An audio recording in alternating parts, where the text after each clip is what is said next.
Okay, so now will talk about the virulence factors. हम लोग Streptococcus की बात कर रहे थे, हमने उसकी क्लासिफिकेशन कर ली है। Now will talk about the virulence factors. Virulence factors की वो कैसे अपने आप को वायलेंट बनाता है, ठीक है। सो सबसे पहले आता है, हम लोग बाहर से बात करते हैं तो उसकी जो सेल वॉल है उसकी बात करेंगे। सेल वॉल एसोसिएटेड कौन से विरुलेंट फैक्टर्स हैं। सबसे पहले हम बात करेंगे peptidoglycan. As we know the streptococcus is a gram positive coccus. So if it is a gram positive, we know the gram positive has peptidoglycan layer, very thick peptidoglycan layer. So first in the list will include peptidoglycan. Okay, second आती है हमारे पास teichoic acid. Teichoic acid भी होता है, ठीक है। Teichoic acid का basic काम क्या होता है कि वो एडिशन में काम करता है, कि ऐसे लंबे लंबे से निकले होता है ना बीच में, तो वो एडिशन में काम करते हैं। Then is protein layer, M protein,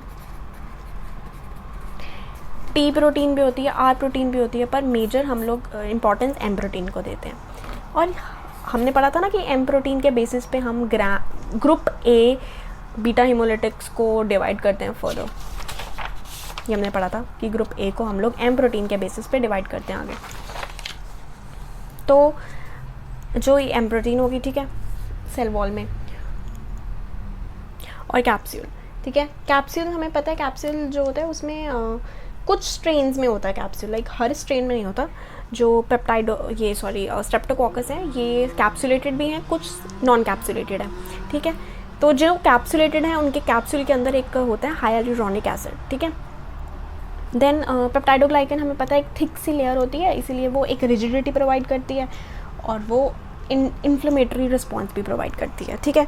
teichoic acid हमने पढ़ लिया है कि वो एडिशन में काम करता है। उसके बाद जो हमारे पास एम प्रोटीन आई है वो इनहिबिट करती है फेगोसाइटोसिस, ठीक है। अपनी कोई भी कॉम्प्लीमेंट सिस्टम का इंसान आ गया, ठीक है, हमने कॉम्प्लीमेंट सिस्टम किया ना अभी इम्यूनिटी में, तो ये क्या इनहिबिट करती है, फेगोसाइटोसिस, ताकि इसे कोई खा ना ले, इस बैक्टीरिया को, ठीक है। उसके बाद सेकेंड आते हैं हमारे पास लिस्ट में टॉक्सिन्स, ठीक है। Violence factor, toxin is also violence factor. अब जो ये टॉक्सिन्स है वो कैसे डिवाइडेड हैं, दो टाइप्स के होते हैं मेनली। हम हीमोलाइसेंस पढ़ते हैं, हीमोलाइसेंस ये हमने उसमें भी पढ़े थे, ठीक है। उसमें हमने क्या पढ़े थे, अल्फ़ा बीटा गामा डेल्टा हमने पढ़े थे, ठीक है, उसमें स्टेफाइलोकोकस में।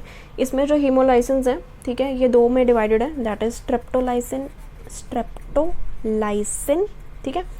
बिकॉज हीमोलाइसिन है तो हमने लाइसिन इसलिए लगा दिया, और स्ट्रेप्टो बिकॉज स्ट्रेप्टोकोकस है, और स्ट्रेप्टोलाइसिन ओ और स्ट्रेप्टोलाइसिन एस, ये किस पे बेस्ड है, ये जो होता है स्ट्रेप्टोलाइसिन ओ ये इनहिबिट करता है ऑक्सीजन से, लेकिन ये जो स्ट्रेप्टोलाइसिन एस है वो ऑक्सीजन स्टेबल है, ये इनहिबिट करता है, ठीक हो गया।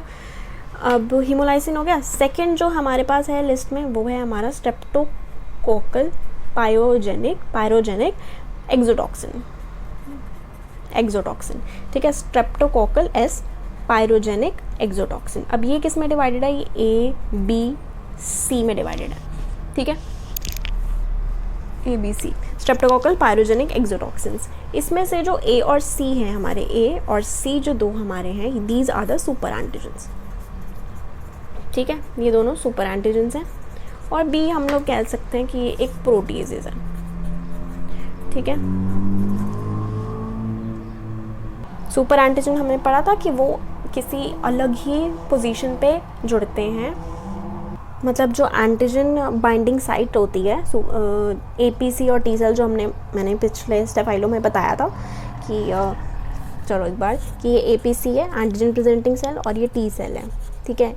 ये antigen presenting cell T cell को देती है, तो नॉर्मली यहाँ पे एंटीजन प्रेजेंट होता है, ठीक है, ये होती है एंटीजन बाइंडिंग क्लेफ्ट। लेकिन इसके अलावा यहाँ पे सपोज प्रेजेंट है, तो दैट इज़ कि आउटसाइड द क्लेफ्ट अगर वो बाइंड करती है ना एंटीजन, तो दैट इज़ सुपर एंटीजन। और सुपर एंटीजन का काम क्या होता है कि वो बहुत ज़्यादा एग्जैजरेटेड रिस्पॉन्स देता है, ठीक है, रैश, फीवर, ठीक है, मल्टी ऑर्गन फेलियर, ऐसा सब चीज़ें वो करता है, ठीक हो गया। थर्ड आता है हमारे पास एंजाइम्स हमने मेनली लिखे हैं स्ट्रेप्टोकाइनेज, डीएनएज, हाइलुरोनिडेज, इनके अलावा भी होते हैं कुछ, ठीक है, लेकिन मेनली हम लोग इनको स्टडी करते हैं। स्ट्रेप्टोकाइनेज लिखा ही हुआ है। इसका दूसरा नाम है हमारा फाइब्रिनोलाइसिन। इसका हमें फाइब्रिनोलाइसिन बोल दिया तो हमें पता लग ही गया है, कि क्या कहना चाह रहे हैं। क्या कहते हैं कि जो प्लाज्मिनोजन होता है, प्लाज्मिनोजन उसे कन्वर्ट करते हैं, उसे किस में कन्वर्ट करते हैं, plasmin. So it converts plasminogen to plasmin, the streptokinase, and plasmin is what? Plasmin का काम है कि वो फाइब्रिन को तोड़े, ठीक है। और जो फाइब्रिन को तोड़ेगा, फाइब्रिन का काम क्या होता है, क्लॉट बनाना।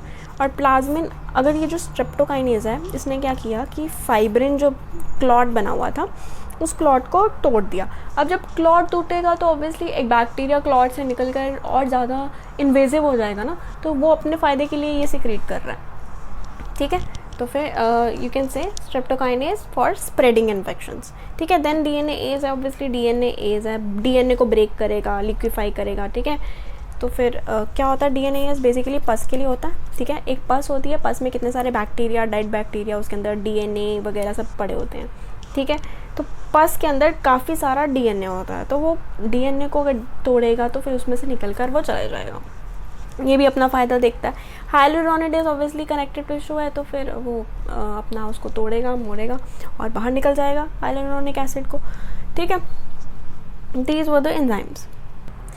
तो now will discuss about pathogenesis, ठीक है। पैथोजेनेसिस अब उसमें दो पार्ट्स में हो सकती है कि सुपरेटिव और नॉन सुपरेटिव। सुपरेटिव में हम लोगों को पता है कि थ्रोट जो है वो बेस्ट प्लेस है।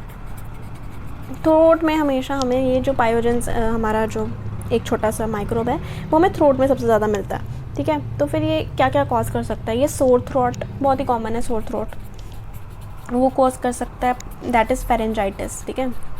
फेरेंजाइटिस हो गया। साथ में एक होता है स्कारलेट फीवर। ये जो स्कारलेट फीवर होता है ना, इसे एकदम रैशेस से हो जाते हैं और उसको हम टच करें तो ऐसे सैंड पेपर जैसी फीलिंग आती है, ठीक है, दैट इज़ स्कारलेट फीवर। और ये जो मैंने सोर थ्रोट, फेरेंजाइटिस, मतलब जो कि ये फेरिंग्स में जो पार्ट होता है, इसमें एक होता है टॉन्सिलाइटिस, जो कि बहुत ही कॉमन है। हमने देखा है कि बच्चों को टॉन्सिलाइटिस कितना हो जाता है ना, कि टॉन्सिल्स की इन्फ्लेमेशन हो गई, तो ये बच्चों में बहुत ही कॉमन है, यू कैन से, ठीक है, ठीक है। उसके बाद स्किन आती है, स्किन या सॉफ्ट टिश्यूज होते हैं, उसमें आता है इम्पेटिगो। इम्पेटिगो कुछ नहीं है, एक हनीकूम जैसा ना स्ट्रक्चर बन जाता है, हनीकूम, यू कैन से, ठीक है। और सेलुलाइटिस हो जाता है, नेक्रोटाइजिंग फेशाइटिस, नेक्रोटाइजिंग फेशाइटिस। ये जो नेक्रोटाइजिंग फेशाइटिस है, ये बहुत ही मोस्ट कॉमन कॉज इसका नेक्रोटाइजिंग का है हमारा अपना स्ट्रेप्टोकोकस पायोजेंस, ठीक है। So this is a necrotizing fasciitis of leg, ठीक है, example. I hope I didn't scare you. Then last is toxic shock syndrome. ये कौन कॉज करता है, ये हमने कहा था ना कि स्ट्रेप्टोकोकल पायरोजेनिक एक्सोटॉक्सिन है ना, जो कि सुपर एंटीजन्स किया था, उसमें से जो ए वाला है ना, वो सुपर एंटीजन वो करता है toxic shock syndrome. Next is lab diagnosis and treatment, will do in next video, okay.